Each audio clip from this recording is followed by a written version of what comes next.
SGC here, and we're back for comics time. First up, Kiem, 8house number 3. With a new team, we have Brad and Graham on writing, and Xurxo G. Penalta on art.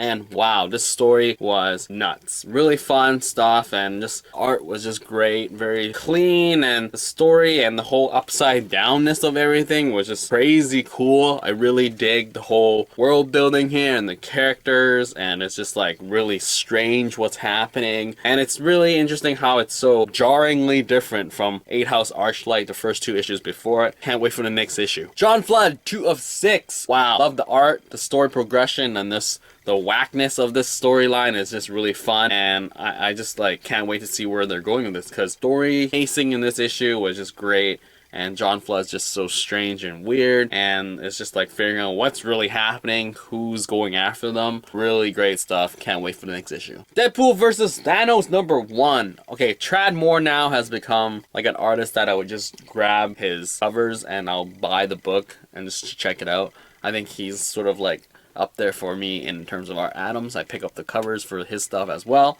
and lo and behold, this was actually a pretty fun issue. I mean, it doesn't make sense whatsoever because it's Deadpool, but the whole Death thing and how Thanos and him are going to work together to like figure out where Death went and save her, pretty cool stuff. I can't wait to see where it's going to go, because it's just really jarringly different, because you have Thanos, who's like supreme being or whatever, super strong, and you have Deadpool, who just doesn't die. It's going to be fun. I wonder how long this will last, and I'm sort of glad that it's not within the Secret World stuff, because it's just like no continuity is always more appreciated.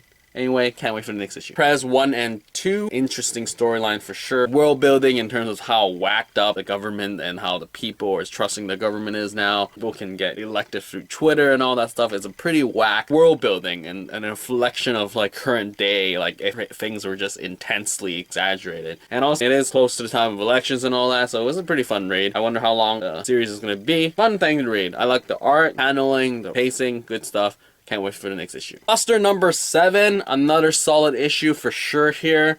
A lot of like character building in terms of like, we gotta save you or the people are gonna die, the greater good or the individual good sort of thing. And it's just like, things are getting intense. People are dying left and right because the risk are high up now, and it's just figuring out who can we actually trust and who's gonna double cross us, and how are the government guys gonna like tackle this group. And I think this is like the second last issue, so I can't wait for the last issue to see how it wraps up. Danger Girl Renegade number 1. Danger Girl is finally back. Interesting story this time around. I mean, it talks about her being in her youth, and then it talks about how Danger Girl has been disbanded and now they're working all alone. It's like, are they gonna get back together or whatnot? And the art is pretty cool. I mean, it's pretty different.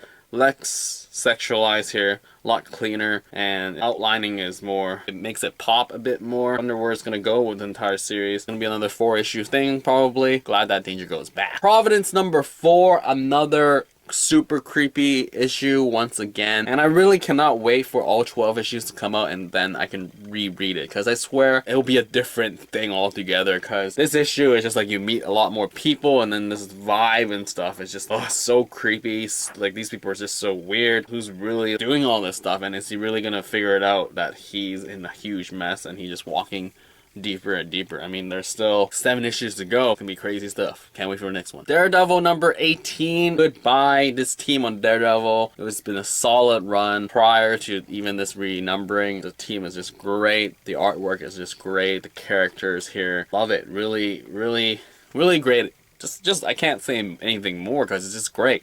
The art was just great. The pacing, the narrative, story, the characters, everything's top notch. So glad they're going to be working together again for the Black Widow series. I wonder how that's going to go down. High expectations, hope, because she's going to be an interesting character. But anyway, back to Daredevil. It's just like, this is a great issue. Tying loose ends, not random ex machina sort of like solve everything thing, but rather it made sense. It's like, yeah, totally see that happening. Goodbye team, goodbye Daredevil.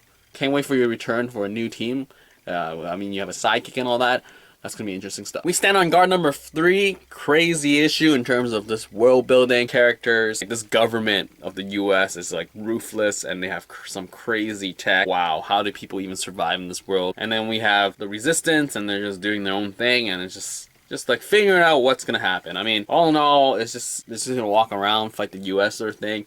No really overlying arc in terms of just the main character getting to like this group and then getting to know them, and then we have sort of background building in terms of the characters, building in terms of the main character as where she came from and how she's really gonna hold up with this new group. Anyway, interesting issue enough. Can't wait for the next one. And there you go, that's it for this week's Comics Time. If you have anything that you liked or you want to recommend, leave your comment down below. I hope you enjoyed what you bought, because that's your money. And that is all for this week's Comics Time. Out!